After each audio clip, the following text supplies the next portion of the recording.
आपण ना असं काहीतरी करायचं आहे जे लोकांनी पाहिलं नसेल ते लोकांपर्यंत पोहोचवायचं आहे. बरोबर. माझ्या आयुष्यामध्ये पण माझे मिस्टर हे माझे मार्गदर्शक ठरले. त्यांना माहिती होतं की ही काय करू शकते पुढे, हिच्यामध्ये काय प्लस पॉइंट आहे. माईंनी जे काही कार्य केलेलं आहे ते आपण लोकांपर्यंत पोहोचवावं. पोहोचलेलं तर आहेच, पण अजूनही लोकांपर्यंत पोहोचवावं, त्यांची एक आठवण करून द्यावी. आपल्या छोट्याशा भूमिकेतून आदिवासी पाड्यावरचा जो पहिला आपला व्हिडिओ बनवला आपण, तो लोकांपर्यंत पोहोचला. 5 लाख त्याला व्ह्यूज आले आणि लोकांना कळालं पाड्याला मदतीची गरज आहे, त्या मुलांना मदतीची गरज आहे. आणि तिथे जेव्हा ती मदत पोहोचली त्यावेळी त्या क्षणी मला असं वाटलं की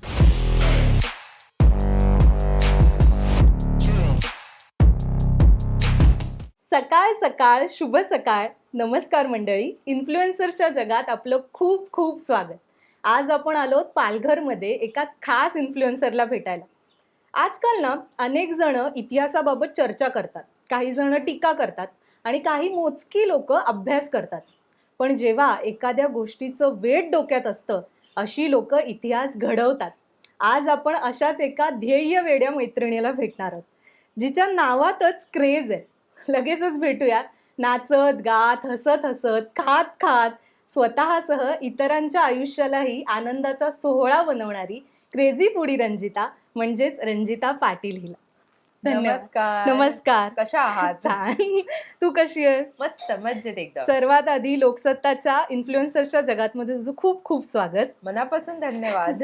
आणि आज आपण पालघरमध्ये आलो, तुम्ही बघू शकता, पण रंजिताच्या घरी आहोत. आम्हाला इथे येण्याची संधी दिल्याबद्दल तुझे आभार. Most welcome. सो कधी येऊ शकता. येस. तर आपण सुरू करूयात गप्पांना. हो, जसा तुझा रेग्युलर व्लॉग असतो, रेग्युलर व्हिडिओ असतो, तसे आपण इन्फॉर्मली गप्पा मारणार. नक्की. ओके. सो सगळ्यात पहिला प्रश्न, क्रेझी फूडी रंजिता हे नाव कसं ठरलं, कुणी सुचवलं? क्रेझी फूडी रंजिता म्हणजे आम्हाला असं बेसिकली पहिलं वाटायचं की आपण फूड रिलेटेड नाव ठेवलं पाहिजे, त्याच्यामध्ये माझंही नाव आलं पाहिजे आणि त्याच्यामध्ये नुसतं खाणं नाही आलं पाहिजे. म्हणजे कोणती गोष्ट आपल्याला जेव्हा वेळ असेल ना तेव्हा ती गोष्ट प्रॉपर घडत असते, बरोबर की नाही. तर माझ्या मिस्टरांनी हे नाव खरं तर ठरवलं की आपण आपला हा जो चॅनल आहे त्याचं नाव ठेवूया क्रेझी फूडी रंजिता. आणि तेव्हापासून क्रेझी फूडी रंजिता तुमच्या सगळ्यांचीच लाडकी झाली. ऑफकोर्स. साधारण 2018च्या आसपास तुमची जर्नी सुरू झाली, बरोबर? मला प्रश्न हा विचारायचा आहे की आता खूप कॉन्फिडेंटली तू वावरतेस कॅमेरा समोर, म्हणजे आताही तुम्ही बघू शकता इंटरव्ह्यू मध्ये पण जेव्हा सुरुवात केली तेव्हा काय मनात धाकधूक होती, कशी भीती होती? सुरुवातीला प्रत्येकाला भीती ही असतेच, तशीच मला देखील होती. आणि मला म्हणजे मी कॅमेरा फ्रेंडली होती, पण एवढी देखील जास्त नाही की म्हणजे मी 4 लोकांमध्ये अशी उभे राहीन आणि बोलेन वगैरे असं. तर सुरुवातीला मला म्हणजे स्वतःहूनच असं फील व्हायचं आतमध्ये, कोणी बघायला लागलं माझ्याकडे, अरे बापरे हा माझ्याकडे बघते, अरे ही माझ्याकडेच बघते, अरे हे कमेंट करतात, अरे हे हसतायत, असं व्हायचं. मग त्यावेळेस माझ्या मिस्टरांनी मला सांगितलं की जेव्हा आपलं शूट चालू होतं तेव्हा आपण मोबाईलमध्ये आम्ही सुरुवात केली होती करायला, तेव्हा त्यांनी सांगितलं की तू ना फक्त माझ्याकडे बघायचं, कॅमेराकडे, बाकी इथे तिथे काहीच नाही बघायचं. म्हणतात ना आयुष्यामध्ये नेहमी आपण फोकस राहावं. जर तुमचा फोकस हलला की सगळंच हलतं.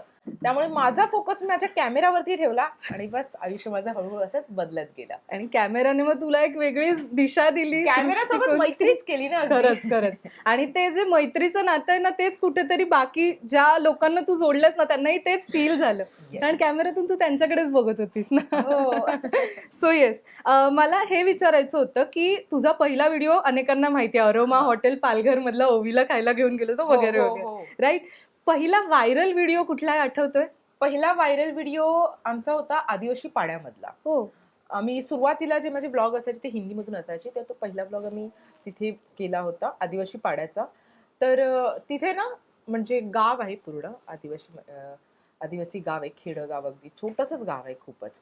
तर तिथे मी मुलांच्या सोबत जे चिकन बनवतात गावच्या पद्धतीने जे बनवतात, तर त्या ताईंनी स्वतः बनवलं होतं. आणि त्यांच्याकडे चमचा नसायचा ते ढवळण्यासाठी, लाकडाचा वापर केला जायचा ते ढवळण्यासाठी. आणि ते बघून मला इतकं छान वाटत होतं ना की आपण ना असं काहीतरी करायचं आहे जे लोकांनी पाहिलं नसेल ते लोकांपर्यंत पोहोचवायचं आहे. बरोबर. बाकी फूड ब्लॉग आपण हल्ली बरेच जण बघत असतो, पण तेच नाही करायचं. काहीतरी आपल्या व्हिडिओमध्ये वेगळेपणा असला पाहिजे आणि जे प्रॉपर आहे ते लोकांपर्यंत पोहोचायचं. आणि तो व्हिडिओ आपला इतका छान म्हणजे लोकांना इतका आवडला ना तो, की तेव्हापासून म्हणतात ना आपली जे लोकांचं प्रेम वाढत गेलं आणि लोकांनी आपल्याला पाहायला खूप छान सुरुवात केली. आणि आपल्या व्हिडिओमुळे एवढंच नव्हे तर आपल्या व्हिडिओमुळे त्या गावामध्ये लहान मुलांना मदत देखील पोहोचली. अरे वा. म्हणजे मला सांगण्यासाठी हा खूप आनंद होतोय की आपण नुसतं काम एखादं करतोय त्यापेक्षा आपल्या कामामुळे कुणाला तरी एनर्जी मिळते का, कुणाला तरी मदत होते का, आणि कोणतरी म्हणजे म्हणतात प्रोत्साहित होते का आपल्या कामामुळे, हे पण खूप महत्वाचं आहे. Of course of course. आणि ते त्या क्षणी झालं आणि हे बघून मलाही खूप आनंद झाला. ते एक वेगळं समाधान असतं. ते कुठेतरी लोकांना जोडल्या गेल्यामुळे ते मिळतं आणि ते यातून मिळालं असं म्हणता येईल. पण जेव्हा हा व्हिडिओ व्हायरल होत होता, म्हणजे आपल्याला माहिती आहे ना, आपल्याला अंदाज असतो 1000 जाईल, 2000 जाईल, 15,000 जाईल. त्याच्या पुढे जसजसा तो वाढत होता, तेव्हा काय होतं मनात? कारण YouTube हे तुझ्यासाठी एक नवीन सुरुवात होती. नवीन सुरुवात जेव्हा होती. त्यातून यश मिळत होतं, तेव्हा काय भावना होती मनामध्ये? मग तर म्हणजे असं वाटत होतं की अजून आपण काहीतरी अजून छान लोकांपर्यंत पोहोचवलं पाहिजे. जसं की तुम्ही म्हणताय की त्याच व्हिडिओबद्दल. तर आम्हाला अंदाजही नव्हता की तो एवढा व्हिडिओ चालेल. आमच्याकडे 2-1 हजार सबस्क्रायबर होते आणि त्याच्यानंतर त्या व्हिडिओचे काहीतरी 25-26 हजार व्ह्यूज आले. अरे वाह! अगदी 1-2 दिवसांमध्येच असे आले होते आणि आम्हाला असं वाटलं, अरे वाह! म्हणजे लोकांना हे आवडतं. हो. आपण जे खरंच दाखवायला पाहिजे ना, तेच लोकांपर्यंत जर पोहोचवलं ना, ते लोकांना अजून जास्त आवडेल. ते आपलंसं वाटेल. बरोबर आहे की नाही? आणि तेव्हापासून मग आम्ही एक विचार केला, की थोडंसं आपण वेगळं काहीतरी दाखवण्याचा प्रयत्न करावा. आणि त्याच्यानंतर आम्हाला पण डबल एनर्जी आली ना काम ऑफकोर्स. करण्याची. हां. कसं असतं ना, काम तर आपण सगळेजण आयुष्यामध्ये करत असतो. पण जोपर्यंत त्या कामाची थाप आपल्या पाठीवरती मिळत नाही ना, तोपर्यंत आपल्यामध्ये एक्स्ट्रा एनर्जी नाहीये. एक्स्ट्रा आपण बरोबर. त्याच्यामध्ये एफर्ट नाही लावत कामामध्ये. आणि ते एफर्ट आम्हाला लावावेसे वाटले, कारण आम्हाला आमच्या कामाची थाप पाठीवरती मिळाली होती. बरोबर आहे. मला एक मी म्हणजे आतापर्यंत तुझे जे व्लॉग्स बघितले त्याच्यानुसार किंवा काही मुलाखती तुझ्या ऐकल्यात, तर त्याच्यामध्ये ना तू असं म्हटलेस की सुरुवातीला तू खूप नोकऱ्या केल्यास YouTube सुरू व्हायच्या हो, हो. आधीपर्यंत. हो.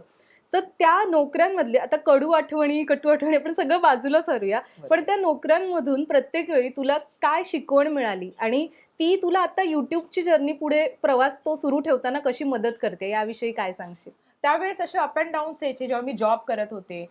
त्यावेळेस असं वाटायचं की यार किती दिवस करायचं ना, आपण कुणासाठी तरी काम करतोय आणि त्याचा आपल्याला एक प्रॉपर तेवढा मोबदला दिला जातोय. पण जे एनर्जी, जेवढं एफर्ट जर ते आपण आपल्या कामामध्ये लावलं तर कदाचित ह्याच्यापेक्षा जास्त काहीतरी करू शकतो. बरोबर. पण तेवढी बुद्धी नाही चालायची तेवढी. असं असतं ना आपलं, की आपल्याला सांगणारही कोण नसतं आणि तेव्हा आपण आताची मुलं तर खूपच हुशार आहेत, खूप फास्ट आहेत आणि आपल्या वेळेस तसं नव्हतं. हां. तर असं करत करत आयुष्य शेवटी बदलत गेलं आणि वेगवेगळे एक्सपिरियन्स येत गेले आयुष्यामध्ये. आणि त्याच्यानंतर श्रद्धा सबुरी ठेवली. त्याच्यामुळे कदाचित तुमच्यासमोर ही क्रेझी फुडी रंजिता अशी मस्त छान हसत खेळत आहे. ओके. आणि माझे मिस्टर आहेत. सगळ्यात मोठा सपोर्ट असतो ना कुटुंबाचा सपोर्ट. तर मी आज जे काही आहे ना, माझ्यामधलं म्हणतात ना, लहान मुलांमधलं गुण कोणते आहेत आणि दुर्गुण कोणते आहेत. आई-बाबांना जसे माहिती असतात, त्यांच्या टीचर्सला जास्त चांगले माहिती असतात. हो, आणि ते बरोबर. शाळेमध्ये तो ॲक्चुअल वागत असतो. असं असतं. पण त्यांचे गुण शोधणं हे शिक्षकाचं काम असतं, की ह्याने काय करायला पाहिजे पुढे. त्याला मार्गदर्शक भेटणं खूप गरजेचं असतं आयुष्यामध्ये. तसं कदाचित माझ्या आयुष्यामध्ये पण माझे मिस्टर हे माझे मार्गदर्शक ठरले. त्यांना माहिती होतं, की ही काय करू शकते पुढे. हिच्यामध्ये काय प्लस पॉइंट आहे आणि त्यामुळे हे बाय सगळं द वे शक्य झालं. रंजिता ज्यांचं आता कौतुक करतेय त्यांना सुद्धा आपण या व्हिडिओमध्ये खरं तर रंजिताच्या कुटुंबालाच आपण या व्हिडिओमध्ये भेटणार आहोत. त्याच्यामुळे व्हिडिओ स्किप न करता पूर्ण बघा. पुढच्या प्रश्नाकडे वळूयात. मला आता तुझं ब्लॉगिंगच्या प्रवासापासून तुझं नंतर काय काय म्हणजे कुठे कुठे तू कुठला ही अचीवमेंट केली, नंतर ते केलं, सगळं लोकांनी बघितलेलं आहे. या युट्यूबच्या आधी रंजिता कशी होती त्याबद्दल काय सांगशील? या YouTubeच्या आधी रंजिता खूप असं YouTubeच्या आधी पण ती म्हणजे असं कॉन्फिडंट मी होती. पण ऑलमोस्ट असं सांगू शकते मी तुम्हाला, की मी जॉबला जेव्हा लागले, घराच्या जेव्हा बाहेर पडले, तेव्हा खरं तर माझ्यामध्ये कॉन्फिडन्स आला. की तो का म्हणतात ना, लहान मुलांना पडू द्यायचं. पडल्यानंतर त्यांना कळतं की किती सांभाळून चालायचंय, कुठे व्यवस्थित चालायचंय, कुठे पाय व्यवस्थित ठेवायचं आहे. तसं कदाचित माझ्या आयुष्यामध्ये घडलं. मी लहानपणापासून घरामध्ये सगळ्यात लहान असल्यामुळे काय व्हायचं ना, की मला एकटं कुठेही जाऊ नाही द्यायचे. असं सगळ्याच प्रोटेक्टेड होते. खूप जास्त प्रोटेक्ट करायचे घरातले. त्याच्यामुळे मला दुनियादारी काही माहितीच नव्हती. म्हणजे कोणी खोटं पण बोललं, असं अशी करायची सवय होती आणि मी खूप जास्त शांत होते. एवढा की मला जर कोणी प्रश्न जरी केला तर त्याचं उत्तर काय देऊ हे विचार कर, म्हणजे खूप साधं उत्तर असायचं, तरी उत्तर देताना मला खूप विचार करावा लागायचा. असं आयुष्य होतं. आणि म्हणतात ना, आपल्याला ठेच लागणं खूप गरजेचं असतं आयुष्यामध्ये. जेव्हा घराच्या बाहेर पडले आणि जेव्हा ठेचा लागायला सुरुवात झाल्या, तेव्हा आपल्याला कळालं. आणि म्हणतात ना, आयुष्यामध्ये मार्गदर्शक भेटणं गरजेचं आहे. समर्थ कृपा, कदाचित देवाचा आशीर्वाद, माझ्या आई-बाबांची पुण्याई, त्याच्यामुळे मला जे माझ्या सोबत मिळाले, सवंगडी मिळाले, मित्रमैत्रिणी मिळाले, ते चांगले मिळाले, मार्गदर्शक चांगले मिळाले आणि त्यानंतर मग माझं आयुष्य व्यवस्थित हळूहळू होत गेलं. आणि जेव्हा ठेच लागते तेव्हा मला कुणीतरी सांगितलं, खुद के लिए खुद बोलो, दूसरों को मत बोलो. असं असतं. स्वतःसाठी स्वतःच बोललं पाहिजे. तुझ्या पोटाला भूक लागली आहे ना, तर ते तुलाच कळणार आहे. हो. मी तुला सांगून नाही कळणार आहे. त्याच्यामुळे तुला स्वतःला सांगणं गरजेचं आहे, तुझ्या पोटातली भूक. येस. मग त्या म्हटलं की येस, जर मला त्रास होतोय तर मला बोलणं गरजेचं आहे, ते दुसऱ्यांना नाही कळणार. आणि त्याच्यानंतर मग बोलायला सुरुवातच केली. मला त्रास होतोय ना, मला नाही सहन होणार, मला बोलायचंच आहे. आणि जोपर्यंत मी बोलत नाही ना, माझे काही बोलायचंय, तोपर्यंत मला ना चैनच पडत नाही आता. असं झालंय. पण मग हे बोलणं ऐकायचं, आता युट्यूब हे माध्यम असतं, पण त्या पलीकडे बिहाइंड द सीन कोण? म्हणजे मिस्टरांसमोर म्हणजे त्यांना खूपच सांगत असशील ना तू, हो, काय काय हो. सांगत असशील, ऐकवत असशील. म्हणजे अगदी बरोबर बोलली. म्हणजे मिस्टरांना काय, माझी फॅमिली जी पण आहे ना, आता बिफोर मॅरेज माझ्या बहिणी वगैरे असायच्या, तर मी त्यांना सांगायचे. आफ्टर मॅरेज आता मिस्टरांसोबत, मिस्टर म्हणजे जरी नवरा असला तरी तो माझा मित्रही आहे. येस. म्हणजे माझ्या ऑफिसमध्ये काय घडतंय, काही नाही, किंवा मी कुठे शूटिंगला जाऊन आले, तर शूटिंगचं तर नंतर झालं सुरू, पण त्याच्या अगोदर पण कोणती गोष्ट जर घडत असेल आयुष्यामध्ये तर त्याच्यावरती बोलणं. एखाद्या गोष्टीचा राग काढायचा असेल तर एकच व्यक्ती, हक्काचा व्यक्ती म्हणजे आपला नवरा. म्हणून सगळ्यांनी लग्न करावं, छान निवडून लग्न करावं. हा, म्हणजे राग काढायला हक्काचा माणूस मिळतो. नाही, नाही. जोक्स मस्करी, अपार्ट, हा. पण एक साथ जी महत्वाची साथ असते महत्वाची असते. कुठेतरी, ती माझ्या त्यांनी- बहिणींना पण मी खूप त्रास द्यायची. मला तुझं सोशल मीडिया खूप छान ऍक्टिव्ह असतेस तू सगळीकडे, म्हणजे फक्त ब्लॉगच नाही, इन्स्टाला रील्स आणि शॉर्ट्स सगळीकडे. मी ना तुझे खूप लुक्स बघितले आता मागच्या काही कालावधीत, की म्हणजे साडी आणि अगदी वेस्टर्न वगैरे सगळे. त्यातले 3 म्हणजे अगदी मला खूप लक्षवेधी वाटले ते. मला ते करतानाचे तुझे अनुभव ऐकायचे आहेत. सगळ्यात पहिला म्हणजे तुमच्या इकडे आय गेस एक जत्रा होती ज्याच्यात तू फुगेवाली बनली हो. होती, आठवतंय? हो. तर ती काय नेमकी कॉन्सेप्ट होती आणि तेव्हाचा अनुभव काय होता, त्याच्याबद्दल काय सांगायचं? मला ना आयुष्यामध्ये एक्सपेरिमेंट करायला खूप जास्त आवडतं. हा. आणि जसं की तुम्ही म्हटलात, क्रेझी फुडी रंजिता, प्रत्येक गोष्टीमध्ये वेळ असणं खूप गरजेचं असतं.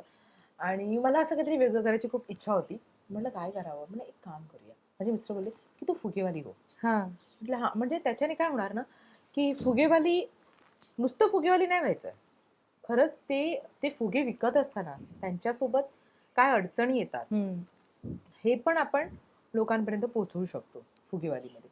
आणि तुला कोणी ओळखू नाही शकणार असा तुला मेकअप करायचा आहे. म्हटलं का ठीक आहे, आपण तसाच मेकअप करूया. तर माझा स्टाफ होता, त्यांनी माझा असा पूर्ण मेकअप वगैरे केला. पण रंजिताचा चेहऱ्यापेक्षा रंजिताचा आवाज सगळेजण खूप इझिली ओळखतात.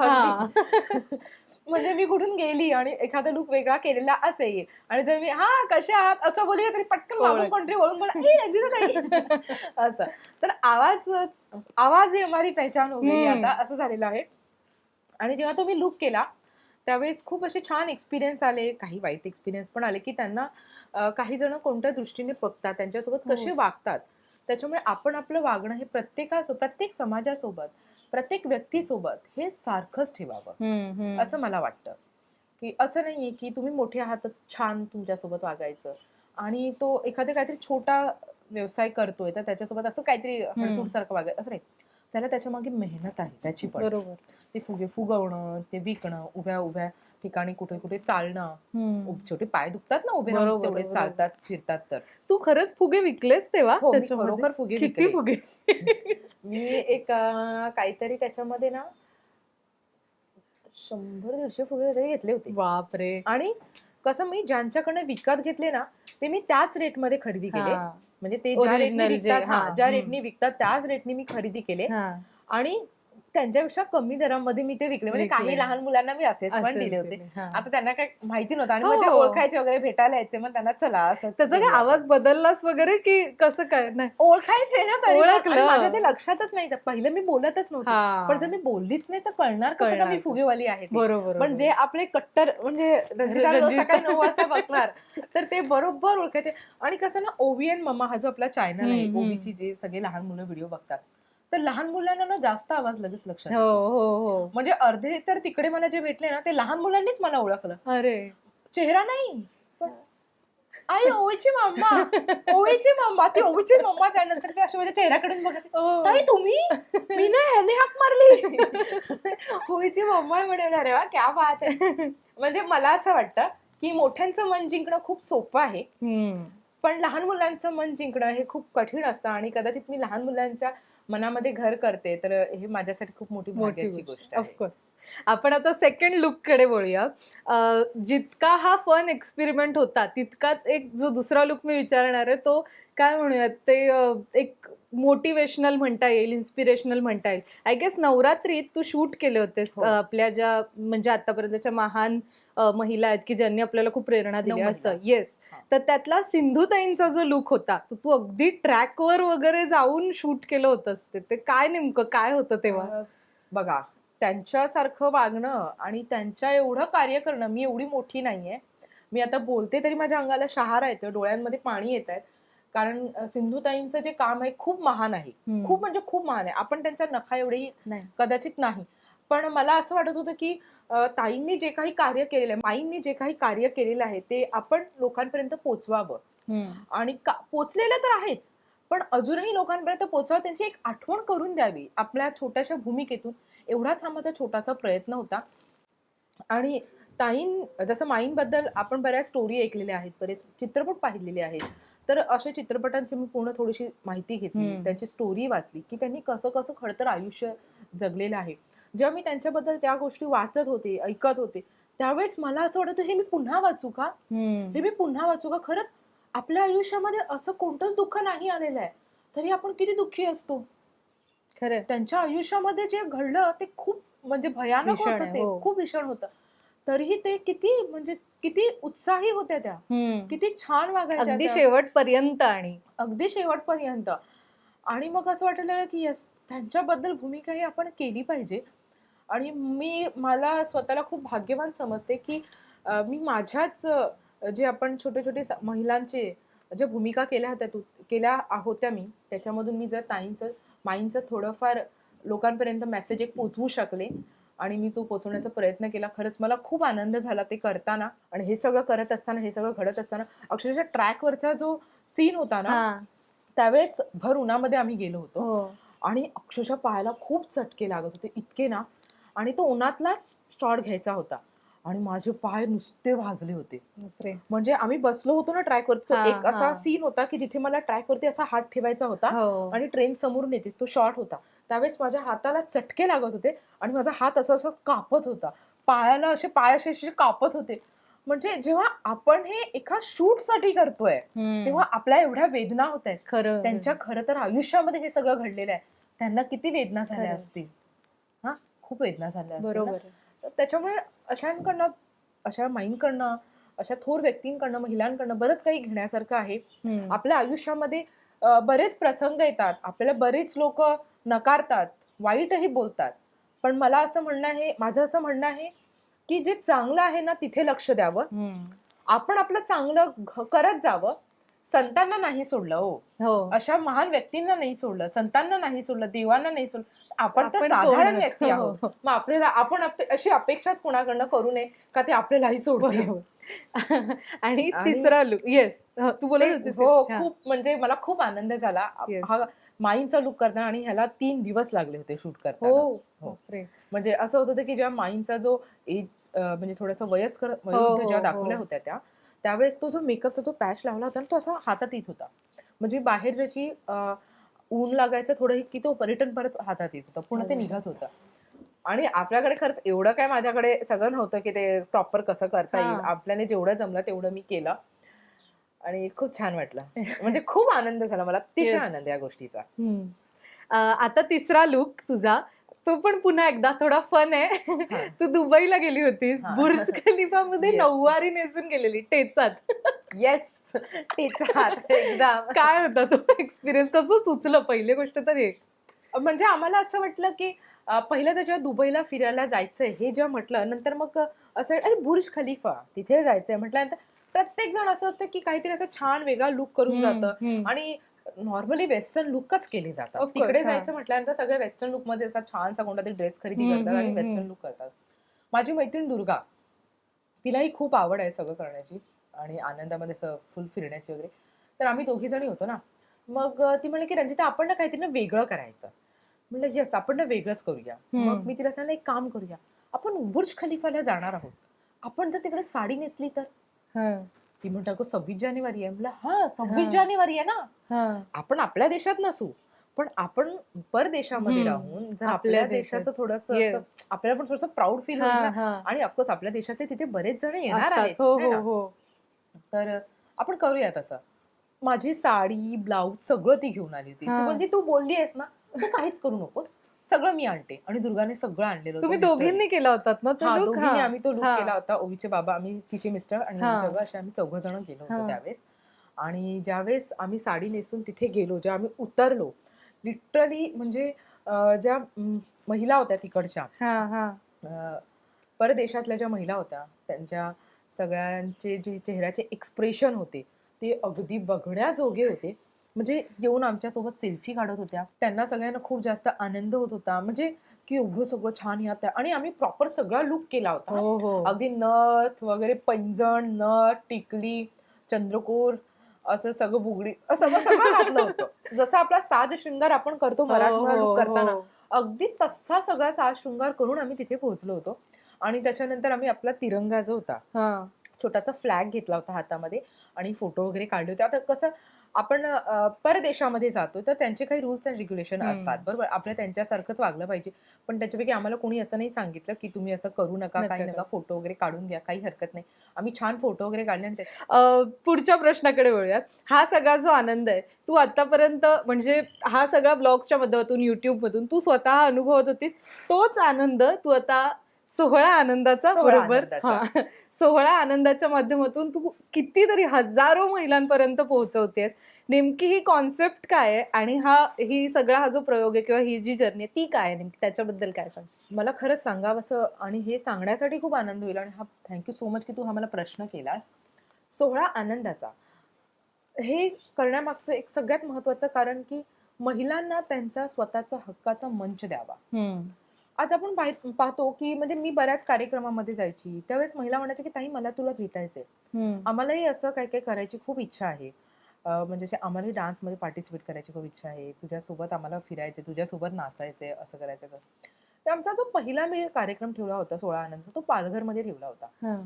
आणि माझं असं अपेक्षितच नव्हतं की जास्त महिला येतील. त्यावेळेस पावसाळ्याची वेळ होती, त्याच्यामुळे असं झालं की मला वाटलं की महिला येतील की नाही येतील. मी ऑर्गनाईज तर केला आणि सगळं स्वखर्चातून. त्यावेळेस म्हटलं आता काय करायचं, करतील का, येतील का महिला, काय माहिती. आणि मी ना लिटरली सांगते 11 वाजता हॉलवरती गेली आणि कोणच नाही आणि पूर्ण पाऊस पडत होता. म्हटलं अरे बापरे, येतील का नाही काय माहिती महिला. आणि सगळं शेवटी आपल्याला असं वाटतं ना, आपण खर्च केला आहे, आता कसं होईल, महिला येतील, ज्यांच्यासाठी करतो त्या येत आहेत की नाही. आणि खूप मेहनतही घेतली होती, रात्रभर जागरण झालं होतं ते वेगळं. आणि लिटरली सांगते 3 वाजताची वेळ दिली होती आणि 12 वाजल्यापासून महिला यायला सुरुवात झाली होती. म्हणजे मी घरी तयारी करत होती आणि त्याच्यानंतर ओवीच्या बाबांनी फोन केला, अगं कुठे आहेस तू, ये ना लवकर हॉलमध्ये. म्हटलं का आल्या महिला एवढ्या लवकर, अरे 3ची वेळ दिली होती ना. आणि सकाळी मी गेली तेव्हा कोणच तर नव्हतं. म्हणलं नाही आलेलं आहे सगळेजण तुला विचारते. मग पटापट पटापट पटापट तयारी केली, धावपळ धावपळ करत आणि मग पोहोचले. आणि लिटरली म्हणजे 500 550च्या महिला बोईसर पालघरमधून असा. आणि त्यावेळेस त्यांचा जो आनंद होता, त्या ज्या नाचत होत्या, लिटरली त्यांना ज्यावेळेस तो स्टेज मिळाला आणि त्या नाचत होत्या ना, असं वाटत होतं की त्यांनी कोरिओग्राफी केलेली आहे. आणि तो कोरिओग्राफी करून तो प्रॉपर डान्स बसवला असं. इतक्या सुंदर नाचत होत्या, इतक्या रेखीव. म्हणजे मलाही इतकं छान नाचता येत नाही. मला नाचणं भलेही आवडत असेल लहानपणापासून, पण मला इतकं छान नाही नाचता आलं की त्या ज्या पद्धतीने नाचत होत्या. मग असं वाटलं येस, आपण हा स्टेज देणं गरजेचं आहे महिलांसाठी. आणि त्या क्षणी आपण काही गेम घेतले आणि आपण ना आपल्या प्रत्येक कार्यक्रमामध्ये काही महिलांना सन्मानित करतो, वेगवेगळ्या फील्ड मधल्या, जसं पोलीस, वकील, सामाजिक कार्यकर्ते किंवा राजकीय कार्यकर्ते, अशा ज्या महिला असतो त्यांना. आणि त्याच्यामध्ये आपण एका महिलेला तर म्हणजे अगदी आवर्जून निवडतो, त्या म्हणजे अंगणवाडी कार्यकर्ते. कारण असं बघायला गेलं ना तर आपण त्यांना म्हणजे पुढे आणतच नाही आहोत. त्या जेवढ्या करतायत ना, त्या खरंच हॅट्स ऑफ आहे त्यांच्यासाठी.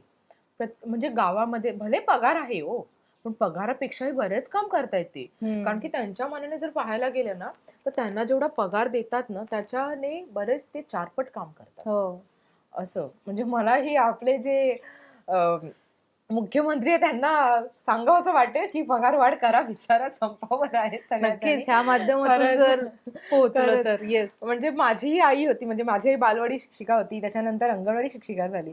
त्यावेळेस तिला जो पगार होता ₹900 नंतर ₹1000 आणि ती दिवसभर काम करायची. हो. म्हणजे दिवसभर त्यांचं काम असतं आणि रात्री ते लिखाण ते वेगळंच. म्हणजे रात्री 1:30 2-2 वाजेपर्यंत लिखाणाचं काम ते वेगळं. किती मुलं झाली, किती महिन्याची झाली, त्यांना आहार कितीचा मिळाला, काय काय मिळालं, गरोदर माता, स्तनदा माता, अमकी माता, हे ते अक्षरशः खूप काम असतं त्यांना. बरोबर. खूपच काम. आता आमची कल्याणी आहे, आईच्या नंतर आता आमची कल्याणी आहे, तिचंही तेच चालू असतं दिवसभर. हो. काय ते लिहायचंय, काय हे करायचं, अपडेट करायचंय आणि त्यात त्यांना दिवसभर फिरावं लागतं, म्हणजे गावामध्ये फिरायचं असतं दिवसभर. त्यांचे पण नातेवाईक ते सगळं सोडून त्यांना गावभर फिरायचं असतं, ते गोष्ट वेगळी. तर खूप मेहनती आहेत. आणि कोरोनाच्या काळामध्ये सगळ्यात महत्वाचं, कोरोनाच्या काळामध्ये त्यांनी ज्या पद्धतीने प्रत्येक घरोघरी गेल्या, औषधं वाटली, प्रत्येकांना जाऊन विचारपूस करायचे की, आणि मी तर माझ्या डोळ्यांनी अशा बऱ्याच महिलांना, म्हणजे जे कार्यकर्ते त्यांना पाहिले ना, की आपण आजारी पेशंटच्या जवळही नाही जायचो, पण त्यांनी आरोग्य जे गव्हर्नमेंट हॉस्पिटल असतात तिथे घेऊन जायचे त्या स्वतः. ठीक आहे, त्यांना औषधोपचार द्यायची आणि जर कोणी नेण्यासारखं नसेल तर त्यांना तिकडनं आणून द्यायची औषधं आणि त्यांना द्यायची कामं करायची. मग हे सगळं खूप मोठं आहे त्यांचं कार्य. बरोबर आहे. आणि ते आपण असं म्हणजे इग्नोर करून नाही चालणार ना. म्हणजे मला असं वाटतं, प्रत्येकाचा बघण्याचा दृष्टिकोन, विचार करण्याचा दृष्टिकोन वेगळा असू शकतो, पण मला असं वाटतं म्हणून आपल्या प्रत्येक कार्यक्रमामध्ये, सोहळा आनंदामध्ये आपण या महिलांना आवर्जून बोलवतो आणि त्यांचा सन्मान करतो. डॉक्टर क्षेत्रामध्ये, म्हणजे प्रत्येक क्षेत्रामध्ये महिलांना आपण बोलवतो. यावर्षी आपण जो आपला कार्यक्रम केला त्याच्यामध्ये आपण तृतीय पंथी ज्या महिला आहेत तर त्यांचा देखील आपण सन्मान केलाय. त्यांनी समाजासाठी कार्य केलेलं आहे, ते देखील आपण लोकांपर्यंत पोहोचवलं आहे. तर आपण आपल्या कार्यक्रमाची जी सुरुवात असते ती विडो महिलांपासून करतो आणि त्यांना आपण नाव देतो माऊली. का त्या नको? त्यांनी सगळं करायचं. हिरवी भाजी खाल्लेली चालते, मग त्यांनी हिरवी साडी नेसलेली का नाही चालत? बनवलेली चालते, मग त्यांनी खाल्लेली किंवा नेसलेली का नाही चालत? मग रंगामध्ये तुम्ही त्यांना का अडकवून ठेवतात? त्यांनाही आवड असू शकते ना. त्यांनी मुलांना खेळवलेलं चालतं, त्यांनी मुलांसाठी उपाशी राहिलेलं चालतं, मग त्यांनी त्यांच्या मुलांसाठी त्यांच्या आवडीचं बनवलेलं चालतं, मग त्यांनी खाल्लेलं का नाही चालत? त्यांनी त्यांच्या मनासारखं जगलेलं का नाही आपल्याला पटत? आपण मग त्यावेळेस का मागे हटतो? अरे व्हिडिओ आहे, तुम्ही जर बाजूला बसा, आपण जरा हळदी कुंकू करताना ह्यांच्या आधी करतो, त्यांना बाजूला का? असं बरोबर. जर त्या महिलेचे मिस्टर नाहीये तर त्याच्यामध्ये तिची चूक नाहीये, तिचा दोष नाहीये. ती त्याच मिस्टर नाहीयेत म्हणून काय तिने मुलांना उपाशी नाही ठेवलं ना, त्याच जोमाने उभी राहिली ना ती, आणि केलं ना तिने मुलाबाळांसाठी सगळं. आज आमच्या आई आहेत, त्यांनी त्यांच्या मुलांना कितीतरी खस्ता खाऊन आज एवढं मोठं केलं ना, त्या नाही मागे हटल्या. माझी आई नाही हटली मागे, मग आपण त्यांना का मागे ठेवा? म्हणून आपल्या कार्यक्रमाची जी सुरुवात आहे ती आपण पहिली जी सुरुवात आहे, आपण कोणत्याही म्हणजे मान्यवरांना बोलवतो, त्यांचा सत्कारही करतो, पण कार्यक्रमाची सुरुवात ही आपण या माऊलींपासूनच करतो. आणि मला असं वाटतं की आपण हे सगळ्यांनी केलं पाहिजे. आतापर्यंत एक साधारण किती वेळा हा सोहळा आनंदाचा आयोजित केलाय? हा आपला झालाय 4 वेळा. आणि आता पुढे कधी आहे? लवकरच इंस्टाग्रामवर बघा, नाही सगळीकडेच अपडेट येत असते. इंस्टाग्राम वरती जास्त अपडेट येत असतो, आपण कंटिन्यू करत असतो. आणि रोहन्स ब्लॉग वरती, येस, आणि माझ्या चॅनलवरती क्रेझी फूडी रंजितावरती आपण अपडेट करत असतो. आणि या वर्षांमध्ये 2024 मध्ये गणपती बाप्पांच्या आशीर्वादे, समर्थ कृपेने आणि तुमच्या सगळ्यांच्या आशीर्वादाने आपण बऱ्याच गोष्टी नवीन करणार आहोत. आतापर्यंत तुम्ही जसं माझ्या सोबत राहिलेले आहात, तुम्ही मला आशीर्वाद देतायत, प्रेम देतायत, असं नेहमी राहू द्यात. प्रार्थना आहे. Stay tune. येस. आता आपण आपल्या दुसऱ्या सेगमेंट कडे वळूयात. आतापर्यंत छान मी तुला माझ्या मनातले प्रश्न, मी जो अभ्यास केला त्याच्यावरती प्रश्न विचारले. आता तुझे जे युजर्स, तुझे युट्यूब फॅमिली असं म्हणता येईल, त्यांनी जे व्हिडिओवरती काही वेळा कमेंटमध्ये विचारलेले प्रश्न असतात त्याविषयी आपण बोलणार आहोत, त्याच्यावरती तू उत्तरं द्यायचे. सो सुरू करूयात आपलं पुढचं सेगमेंट, कमेंटवर कमेंट. तर पहिला प्रश्न, तू इतक्या ठिकाणी खाण्याची इतकी छान छान ठिकाणं शोधतेस, कुठे काय तुझे सोर्सेस काय? सोर्सेस सांगू नक्की. तू बघ थोडस आयडिया दे. देऊ का आयडिया? म्हणजे तुला पण जायला बरं का. सगळ्यात पहिलं म्हणजे आम्ही शोधतो, आम्ही तिथे पोचतो, यामध्ये आम्ही डायरेक्टली नाही जात. आम्ही अगोदर तिथे जाऊन आलेलो असतो आणि कधीतरी असं होतं की आम्हाला बरेच जण कमेंट करतात. आपण एक पोलही घेतो आपले व्ह्युअर्सचाच की आम्ही इथे जाणार आहोत, की किंवा आम्ही पुण्यात येतोय तर कुठे गेलं पाहिजे पुण्यामध्ये, आम्ही साताऱ्याला चाललेलो आहोत. तर कसे असतात ना, आपल्यापेक्षा जास्त ना, आता मी जरी पालघरमध्ये राहते तर मला असं वाटतं की मला पालघरचं माहिती असणार ना. तर म्हणजे सातारकर आहेत, जर मी साताऱ्याला जाते, मी कोल्हापूरला जाते, मी नाशिकला जाते, तर ते प्रॉपर मला सांगतील की मला कुठे जायचंय कुठे नाही. आणि माझे मिस्टर खूप जास्त खवय्ये आहेत ना, त्यांना वाचनाची प्रचंड आवड आहे.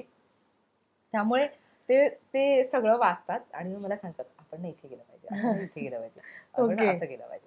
सो हे सोर्सेस युट्यूब मधलेच सोर्सेस आहेत. आणि आपले रोहन दादा ते आता थोड्या वेळाने येतील तेव्हा बघा त्यांना पण खास विचारू पुन्हा हा प्रश्न. बरं, इतकं तू वेगवेगळं काय काय काय काय ट्राय करतेस, खातेस, फूडी आहेस तू, पण वजन काही वाढत नाही तुझं? वजन काही वाढतच नाही. हे सिक्रेट आहे. नाही सिक्रेट नाही, खूप महिलांना सिक्रेट आहे, सिक्रेट आहे. सांगू का सिक्रेट? बेसिक रूल्स सांग जे तू वजन मेंटेन ठेवायला. खरं तर सिक्रेट खूप काही आहे आणि काहीच नाही. खरं सांगते तुम्हाला, सिक्रेट असं काहीच नाहीये याच्यामध्ये. बेसिक रूल की जेव्हा मी शूटला जाते त्याच वेळेस जेवढं दिसतं मी तेवढंच खात असते, त्याच्यावरती मी जास्त खात नाही. आणि मी घरी असल्यानंतर मी एक प्रॉपर डाएट माझं असं मी कंट्रोल करत असते, डाएट फॉलो करत असते. खूप जास्त भात नाही खात मी, बाहेर गेली का भात वगैरे सगळ्यांवरती साव मारते त्याच्यामुळे. आणि घरी असल्यानंतर मी भात कमी खाते. असं म्हणजे असं म्हणतात ना, नॉनव्हेज असतं की भात खायची खूप इच्छा होते, मग अगदीच म्हणतात ना पोटासाठी नाही पण जिभेचे चोचले पुरवण्यासाठी खावं. असं म्हणजे मग जिभेचे चोचले पुरवण्यासाठी आपलं थोडंसं वाटीमध्ये थोडंसं भात घेऊन असं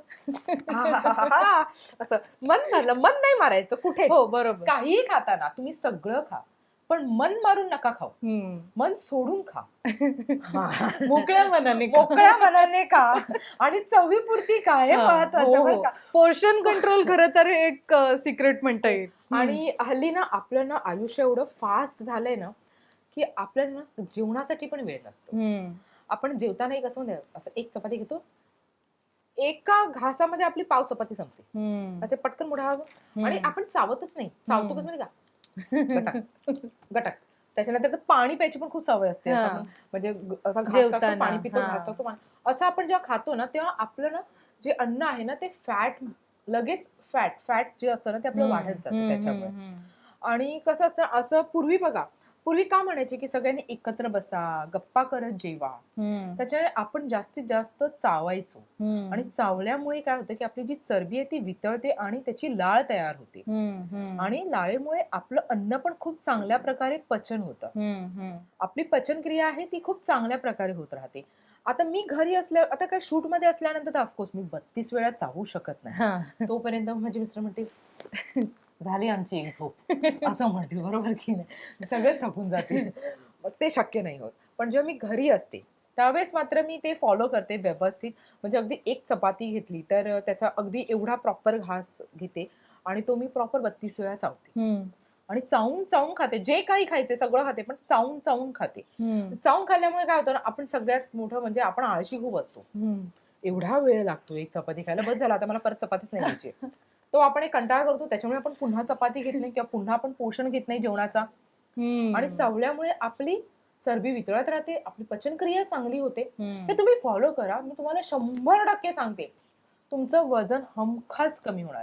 कारण हे मी स्वतः केलेलं आहे. ओवीच्या वेळेस ना, ओवीच्या जन्माच्या वेळेस माझं 90 kg वेट झालं होतं आणि ते म्हणजे ऑलमोस्ट 70 पर्यंत तर आलं, पण त्याच्या खाली हलेच ना. म्हणजे 70 ना 75 पर्यंत आलं, त्याच्या खाली हलतच नव्हतं. म्हणजे काय म्हणतात ना, आपण खूप वर्कआउट वगैरे सगळं काही केलं ना की त्याच्यात आपलं वजन कमी होत जातं, त्याच्यानंतर एका ठिकाणी येऊन ते स्टक होतं आणि असं स्टक होतं की ते हलतच नाही. तू उडी मार, तू जिम कर, तू योगा कर, तू फलाना कर, तू आलाना कर, मी काय हलायचं नाही, मला हलायचंच नाहीये. आणि मग त्याच्यानंतर मग मी हे असं थोडंसं करायला सुरुवात केली. थोडंसं मध्ये मध्ये चिटिंग पण करायची, खाण्याची, कधीतरी जास्त खायचं, चीट डेज तो पण ठेवायचं बरं का. असं करत करत करत होतं. वेळ देऊन खा आणि आवडीने पण खा. येस. तिसरी कमेंट की तुझी अकॅडमी आहे बरोबर, पार्लर आणि सगळं, तर तू ते फुल टाइम तू म्हणजे तुझी कशी आवड होती आणि त्याची कशी सुरुवात झाली, थोडक्यात काय सांगशील? नक्की सांगेन. माझी अकॅडमी अजूनही आहे. मी जेव्हा जॉब करायचे, त्यावेळेस मला असं वाटायचं, की मी याच्यासोबत अजूनही काहीतरी केलं पाहिजे. कारण की उद्या उठून जर मला जॉबवरून काढलं किंवा मी जॉब सोडला, कारण की मी कन्स्ट्रक्शनमध्ये होते. ऑफकोर्स कन्स्ट्रक्शन झालं, की मग तो जॉब सोडायचा आहे. बंद होईल. हां. मग तो आपण दुसरीकडे बघायचा आहे, असं असणार. मग हे किती दिवस चालणार ना? आपल्या याच्यासोबत काहीतरी असलं पाहिजे. मग माझी एक मैत्रीण होती. तर तिने मला सांगितलं होतं, की मी तुला शिकवेन असं. तर तिने मला बेसिक शिकवलं होतं आणि त्याच्यानंतर मग मी माझं पार्लर टाकलं आणि मग मी जॉबला जायचे आणि काय होतं, की अगोदर ती सांभाळायची आणि त्याच्यानंतर मी जॉबला गेल्यानंतर काय होतं, मी 5:00-5:30ला निघायची ऑफिसमधून. ऑफिसमधून 5:30ला निघाली ना, की तिकडनं एक 10 मिनिटावरतीच माझं सलून होतं. मग तिकडनं मग मी सलूनमध्ये बसायची. ती 9:30-9 पर्यंत थांबायची. ओके. असं करायची आणि त्याच्यानंतर मग मी घरी यायचे. असं. कारण की प्रतीक यायचा मला घेण्यासाठी. मग आम्ही असं घरी यायचो. असं करून ते मी कंटिन्यू केलं. त्याच्यानंतर मी जेव्हा जॉब सोडला, त्याच्यानंतर मग मी फुल टाईम सलूनचं सगळं सांभाळायला लागली. त्याच्यानंतर आम्ही याच्यामध्ये आलो. मग आता स्टाफ आहे व्यवस्थित आणि आपण काय करतो ना, मी मध्ये सलूनमध्ये अशाही गोष्टी ठेवल्या होत्या, की ज्याच्यामुळे महिलांना मोफत प्रशिक्षण मिळेल पार्लरचं. हो. पार्लर ही अशी गोष्ट आहे ना, की तुम्हाला बेसिक गोष्टी पण आल्या ना, तर तुम्ही 2 पैसे कमवू कमवू शकता. शकता. Yes, yes. तर मला असं वाटलं, की आपण आपल्या ज्या महिला आहे, ज्यांना खरंच इच्छा आहे शिकण्याची, त्यांनी हे करावं. आणि त्याच्यानंतर आपल्या बऱ्याच बॅच झाल्या. आपण बऱ्याच महिलांना प्रशिक्षण दिले या गोष्टीचं. आणि एक जवळ-जवळ 4-5 एक महिन्याची ही बॅच झाली. 6व्या बॅचच्या नंतर काय झालं ना, की महिला कमी आणि मुली यायला लागल्या. आणि त्यांची व्यवस्थित परिस्थिती असायची आणि त्यांना त्या गोष्टीची किंमतच नसायची. हो. मग असं वाटतं, की आपण इथे आज रेंटनी घेतलंय. हे जे शॉप आहे ते रेंटनी घेतोय. आपण प्रोडक्ट जे भरतोय आपण खरेदी करून भरतोय. जर त्यांना त्यांची किंमतच नाहीये मग काय उपयोग ना? म्हणजे असं असतं, की आपण एखाद्यासाठी खूप काहीतरी करतोय आणि जर त्या व्यक्तीला त्याची किंमत नसेल ना, तर ते मन दुखावतं आपलं, की असं नाही झालं पाहिजे. बरोबर. मग त्याच्यानंतर मग आम्ही लिमिटेड सीट करायला सुरुवात केली, की ज्यांना खरंच गरज आहे. त्यांची परिस्थिती घरी जाऊन बघायची खरंच काय आहे, काय नाहीये आणि त्यांना आपण हे असं प्रशिक्षण द्यायचं, मोफत प्रशिक्षण. असं. आजही आपल्याकडे पार्लरचे क्लासेस शिकवले जातात. मेकअपचे क्लासेस शिकवले जातात. माझे जे वेगवेगळे लुक असतात ते तर ते करतात. माझे स्टाफ आहेत तेच करतात. माझी मैत्रीण आहे तीच करत असते. तर माझी मैत्रीण जी आहे, तर ती स्वतःच सगळ्या गोष्टी हँडल करते. त्याच्यामुळे खूप सोपं पडतं. प्रार्थनामुळे ती खूप बिचारी म्हणजे खूप आहे व्यवस्थित हँडल करते. त्याच्यामुळे ते सगळं शक्य आहे. नाहीतर मी तर जातच नाहीये, कसं शक्य होणार ना? ऑफकोर्स. असं. पण बस आणि बस महिलांना माझं हेच म्हणणं आहे, की तुम्हाला जे काही करता येत असेल ना, त्याच्यामध्ये तुम्ही पुढे व्हा आणि ते करा. प्रत्येक कला ही कुठे ना कुठे जाऊन पुढे काय वळण घेईल, कोणतीही कला असो तुमच्यामध्ये, ती पुढे जाऊन काय वळण घेईल ना, हे तुम्हालाही नाही कळणार. त्याच्यामुळे तुम्ही तुमच्या कलेला थोडासा वाव द्या आणि करा ना, सुरुवात तर करा. श्री गणेश आहे तर करा. मग मिळेल संधी. मग मिळेल संधी, Yes. नक्कीच मिळेल. इच्छा तिथे मार्ग. बरोबर. एक्झॅक्टली. इच्छा तिथे मार्ग. पुढचा प्रश्न तुझ्या ऍक्च्युली त्या मागच्या मुलाखतीवरूनच अनेकांना असा प्रश्न पडलाय. तू म्हणाले शिक्षणात मला इच्छा नव्हती, हे नाही ते नाही. ऍक्च्युली रंजिताचं शिक्षण किती माझं ग्रॅज्युएशन आहे. झालं? माझं ग्रॅज्युएशन ग्रॅज्युएशन झालं. मी 10वी पर्यंत शाळेमध्ये रेग्युलर जायची. 12वी पर्यंत म्हणजे ज्या शाळेमध्ये मी शिकली, त्यांनीच 11वी-12वी सुरू केली होती आमच्याच हो. बॅचपासून. अच्छा. ती झाली. म्हणजे 12वीचं पण माझं शिक्षण असं झालं ना, की 12वीमध्ये म्हणजे 6 महिने झाले. त्याच्यानंतर बाबा ऑफ झाले. मग मला असं व्हायचं, की कधी शाळेत जाते, कधी नाही. म्हणजे कॉलेजला कधी जाते, कधी नाही असं. आणि त्याच्यानंतर आमचं दुपारपर्यंतचं कॉलेज असायचं. मग फी वगैरे ह्या सगळ्या गोष्टी येतात. मग मी एसटीडी बूथ जॉईन केला, जो आमच्या घराच्या अगदी जवळच होता. मग घराच्या जवळ असल्यामुळे मग म्हटलं, की 2 पैसे आईलाही खर्चाला होऊन जातील मदतीला. आणि ₹500 पगार आणि बाबा थोडे आजारपणामुळे वारले. त्याच्यामुळे काय व्हायचं, की आजारपणामुळे बराचसा खर्च झाला होता. थोडंसं कर्जही वाढलं होतं. मग त्याच्यामुळे म्हटलं, की आईला आपण थोडीफार तर मदत ही केलीच पाहिजे, की नाही?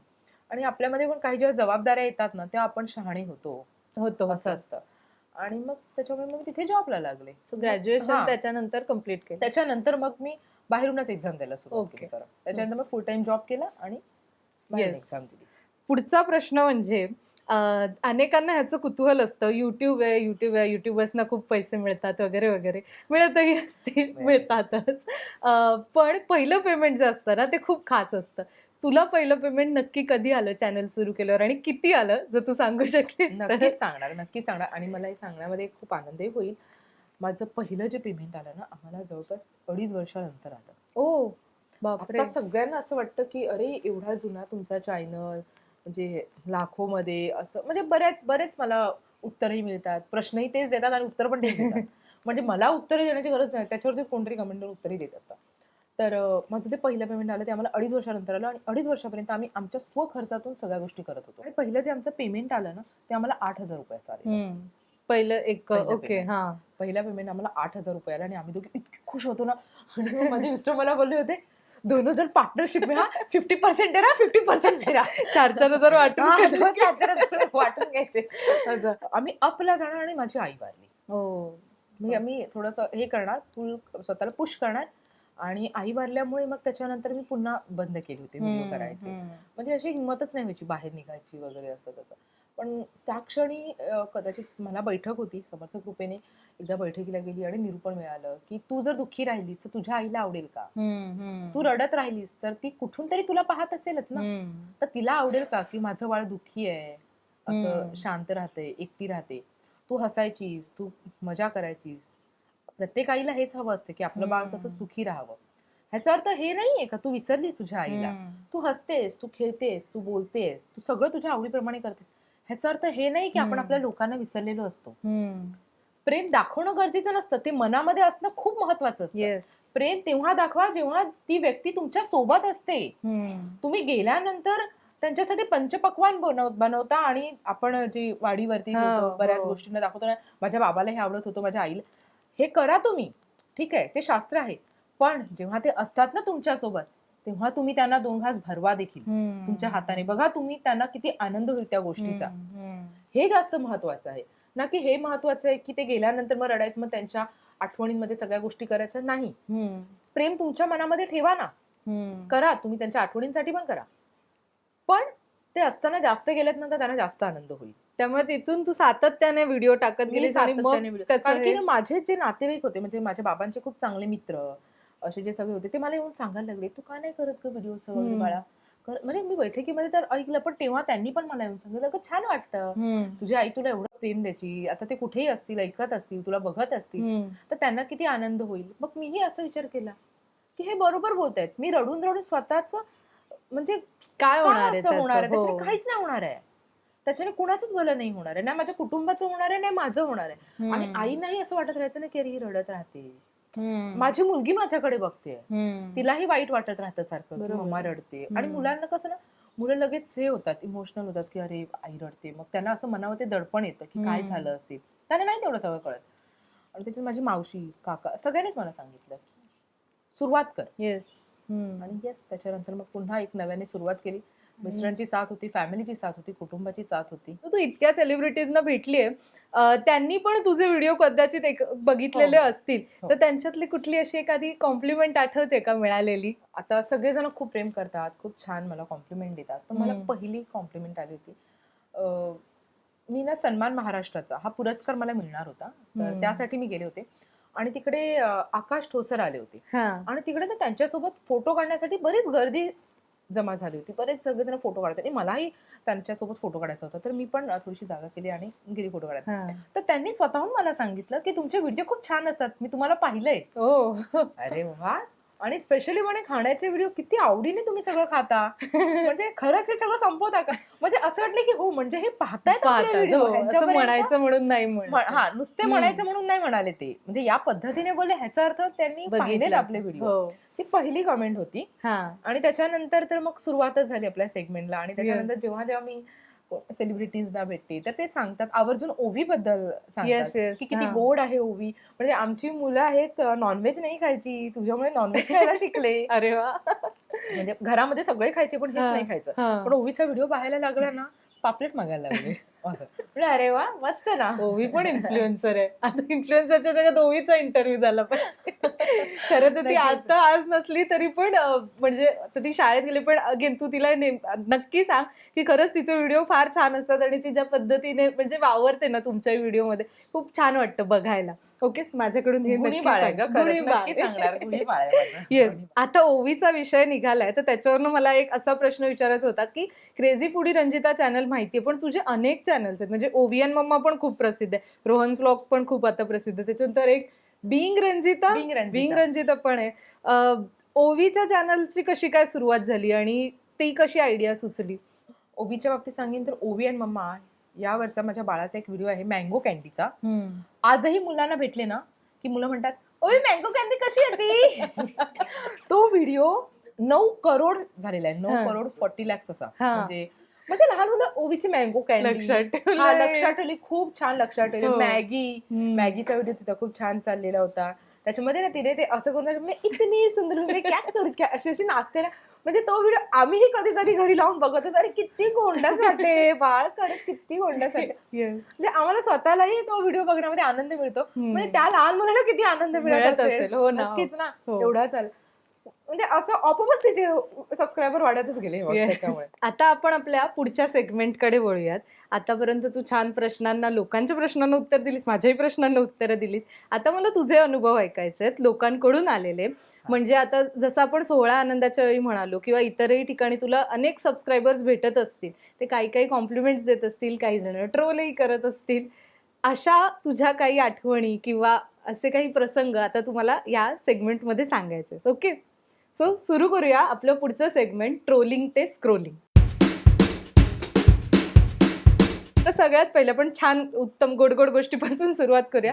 मला तुला आता इतक्या जणांनी कौतुक केलं असेल आतापर्यंत, मला 3 प्रसंग सांगशील की जिथे तुला खरंच की मी हे करते या माझ्या कामातून मी भरून पावले असं वाटलं? सगळ्यात पहिला प्रसंग तर मी तुम्हाला सांगितलं तो आदिवासी पाड्याचा. येस. आदिवासी पाड्यावरचा जो पहिला आपला व्हिडिओ बनवला आपण आणि त्याच्यानंतर तो लोकांपर्यंत पोहोचला. 5 लाख त्याला व्ह्यूज आले आणि लोकांना कळालं की त्या पाड्याला मदतीची गरज आहे, त्या मुलांना मदतीची गरज आहे. आणि तिथे जेव्हा ती मदत पोहोचली त्यावेळेस त्या क्षणी मला असं वाटलं की हो मी खरंच भरून पावले. हे आपण जे काही केलं आज ते खरंच खूप बरं झालं. आपण करणं खूप गरजेचं होतं. त्यानंतर आता मध्येच आपण एक ठाण्याचा व्हिडिओ केला. म्हणजे आपण व्हिडिओ तर खूप सारे केले आहेत आणि खूप सारे कॉम्प्लिमेंट पण आलेले आहेत चांगल्या. एक ताई आहेत ज्यांची गाडी आहे, गाडीवरती मासे विकतात ताई ढोकाळीला. तर ताई खूप कधीपासून म्हणत होत्या ताई कधी वेळ मिळाला तर नक्की व्हिडिओ बनवा, नक्की व्हिडिओ बनवा. हा नक्की येऊ आम्ही. आणि त्यांचा व्हिडिओ बनवला आपण आणि त्यांना म्हणजे जो लोकांचं प्रेम मिळालंय, जे लोकांचं प्रेम मिळालंय आणि त्यांचे जो बिझनेस त्यांचा झाला इतकं छान झालं, सगळं इतकं छान आयुष्यामध्ये झालं की यावेळी जेव्हा मी त्यांना भेटायला गेली ताई कसं चाललंय सगळं व्यवस्थित, होत्या ताई तुमच्यामुळे माझं घर झालं. अजून काय हवं आयुष्यामध्ये, काय हवंय? खरं, लोक वाईट तर बोलणारच आहेत, पण जर माझ्या चांगल्या कार्यातून एखाद्याला तिचं घर मिळतंय, ठीक आहे, तर अजून मोठं काय पाहिजे आयुष्यामध्ये, आहे ना. आणि ती बोलते की ताई तुम्ही आलात ना की मला खूप आनंदी वाटतं, खूप म्हणजे खूपच आनंदी वाटतं. असं वाटतं की माझ्या घरामध्ये काय आले, लक्ष्मीची पावलं आले ताई, तू आलीस ना की माझ्या घरामध्ये नक्कीच काहीतरी चांगलंच घडतं. ती असं बोलते. बघा, देवांची नावं किंवा त्याच्यावरती ते बोलणं, आपल्याला एवढं छान सगळं करणं, आपण तेवढे नाही आहोत. पण जेव्हा आपल्याला असं जेव्हा कोणी म्हणतंय आपण खरंच भरून पावतो. बरोबर, असं वाटतं की खरंच आपण किती काय केलंय. हो खरं. आपण काहीच क्षुल्लक नसताना, आपली ऐपत नसताना, आपली तेवढी नाहीच आहे पातळी नसताना, आपण जर आपल्या एवढ्याशा मदतीने जर त्यांचं एवढं होतंय तर काय आहे. असे बरेच अजून एक हॉटेल आहे म्हणजे डीजेज नॉनव्हेज आमच्या इकडे आहे वाकडला पुण्याला. त्या दादांकडे मी जेव्हा जाते ना तेव्हा काय म्हणतात ते माहिती, माझी लक्ष्मी आली. मी पंढरपूरला जाऊन आले होते, त्यांचं नॉनव्हेजचं हॉटेल आहे. मी पंढरपूरला जाऊन आले होते आणि मी दादांना सांगितले दादा मी येताना तुमच्याकडे वळेन. आणि माझा उपवास होता एकादशीचा, तर मी उपवास सोडला नव्हता. तर मी सांगितलं दादा मी येताना तुमच्याकडे वळेन, हा भेटेन तुम्हाला. तर हो ताई या ना. त्यांनी घरी जाऊन सगळं व्हेजिटेरियन जेवण बनवलं माझ्यासाठी आणि आणलं. आणि अक्षरशः ते मला हात जोडले आणि म्हणजे असं पाया पडायला. त्यांच्या तोंडातून हे वाक्य आलं की अगं साक्षात माऊली आली माझ्याकडे, तू पंढरपूरला जाऊन इथेच आलीस डायरेक्ट, माझ्याकडे उपवास सोडलास, माझं नॉनव्हेजचं हॉटेल, तरी तू आलीस उपवास सोडायला, तुझ्या मनामध्ये कोणती तू शंका नाही घेतलीस, यापेक्षा मी अजून काय करावं ताई. खरं. हा, आणि आज मी जेव्हा जेव्हा जाते, मी पुण्याला गेले आणि त्यांच्याकडे जर नाही गेली ना तर ते रागवतात, अगदी हक्काने रागवतात, ताई तू इथे आली नाही, असं नका करू ताई, मी येतो कुठे सांगा, ताईंना वहिनीला घेऊन येतो सांगा. म्हणजे माझं नातं नाही येते, पण त्यांनी हा ताई हा जो शब्द देऊन मला हे जे माझ्यासोबत जे नातं जोडलं ना आज या जर्नीमध्ये, मला बरेच हॉटेलवाले आजही माझ्यासोबत कॉन्टॅक्टमध्ये आहे, ताई म्हणून हाक मारतात. पैशाचा विषय नाही, पण आज जे प्रेम देतात, मी गेल्यानंतर त्यांना असं वाटतं की अरे मी काय करू आणि काय नको. हे खूप मोठं आहे. गोष्ट. Yes. म्हणजे आज आपण त्यांच्यासोबत म्हणजे फक्त माझं काम झालं आणि मी गेले असं नाहीये, आपण त्यांच्यासोबत कनेक्ट राहतो. मी तर खरंय. भरून पावले ना यासाठी. येस, पण सोशल मीडिया आहे, जशी चांगली बाजू तशी वाईट बाजू. बाजू असते. आणि खरं तर ते तुलाही तू अनुभव घेतलेस आणि तुझ्या माध्यमातून जे नवीन युट्यूबर्स असतील किंवा अन्य जी लोक असतील त्यांच्यापर्यंत ती थोडासा एक तो धीर पोहोचावं म्हणून मी हा प्रश्न विचारते. असे कुठले अनुभव लक्षात आहेत का की जिथे खूप लोकांनी त्या ट्रोलर्सनी खाली खेचण्याचा प्रयत्न केला आणि तू त्यांना काही प्रत्युत्तर दिलंस किंवा वेगळ्या पद्धतीने हाताळलंस, तर असं काही आहे का? आता जसं इर्शालवाडीला आपण मदतीला गेलो, जेव्हा मी जसं चिपळूणचं तुम्हाला मी सांगितलं, त्या क्षणीही मला बऱ्याच जणांचे असे व्हिडिओ, अशा कमेंट आल्या की काय मोठेपणा आहे, तुम्ही काय हे सगळं दाखवताय, तुम्ही नाही दाखवायला पाहिजे होतं. पण आपण हा व्हिडिओ दाखवल्यानंतर आणखीन चार अजून मदत गेली तिथे. मला लोकांनी फोटो पाठवले, व्हिडिओज पाठवले की ताई तुझा हा व्हिडिओ बघून ना आम्हालाही इच्छा झाली हे असं करण्याची, आम्हालाही इच्छा झाली ही मदत पाठवण्याची. इर्शालवाडीचा जो प्रसंग झाला त्या क्षणीही मला असे मेसेजेस आले. त्याच्यामुळे असं काहीच गरजेचं नाहीये की आपण एखाद्याला मदत करतोय तर ती दाखवू नका. कोरोनाच्या काळामध्ये देखील आम्ही अशी बरीचशी मदत केली, ती काही ठिकाणी दाखवली, काही ठिकाणी दाखवलीही नाही. कारण की मला असं वाटलं की नाही, हे नाही दाखवावं. असं काहीच नाही की आपण प्रत्येक गोष्ट दाखवतोय, काही न दाखवताही मदत करतो. आपण पूर्वी म्हणायचो की आपण केलेली मदत असते, दान जे असतं ते एका हाताने घ्यावं आणि एका हाताला कळू देऊ नये असं म्हणतात. अगदी खरं आहे. पण जर तुझ्या दानामुळे कुणाच्या मनामध्ये ती दानत तयार होत असेल ना, तर ते खरंच खूप भाग्य लागेल. ती खूप मोठी गोष्ट घडेल तुझ्या आयुष्यामधली. त्यामुळे दान देणं आणि दान दिलेलं कळू नये या भागापेक्षा तू दिलेलं दान देऊन दुसऱ्याची दानत होणं देण्याची, हे खूप महत्वाचं आहे असं मला आता वाटायला लागलेलं आहे. इर्शालवाडीचं झालं, त्याच्यानंतर देवी देवतांचे फोटो, याबद्दल जेव्हा मी व्हिडिओ बनवला, रस्त्यावरती देवी देवतांचे, रस्त्यावरती नाही, पिंपळाच्या झाडाखाली, कुठे जिथे जिथे आपल्या जागा मिळेल, विहिरीच्या बाजूला, नदीच्या काठी, इथे तिथे कुठेही टाकतात. ठीक आहे, निर्माल्य दिलेल्या ते निर्माल्यामध्ये कधी जातच नाही, तिथेच टाकतात. तुम्ही ज्या देवांना एवढ्या मनोभावे पूजा करता, त्याची आरती करता, सगळं करतात आणि त्याचा कुठेतरी हात तुटला, बोट मोडलं किंवा ती भंग पावली, माझ्या शब्दांवरती जाऊ नका, माझं मराठी कदाचित चुकीचं असेल, पण माझ्या भावनांवरती जा असं मी तुम्हाला सगळ्यांना सांगेन. ती भंग पावली मूर्ती का आपण कुठेतरी नेऊन ठेवून देतो ती, मग ते बरोबर आहे का? त्याच्यावरती जेव्हा मी व्हिडिओ बनवला त्या क्षणी लोकांनी मला सांगितलं की हे तू का असं केलंस, असं नका दाखवू तुम्ही. अरे पण ते दाखवून लोकांचे डोळे उघडले ना. बरोबर. हा,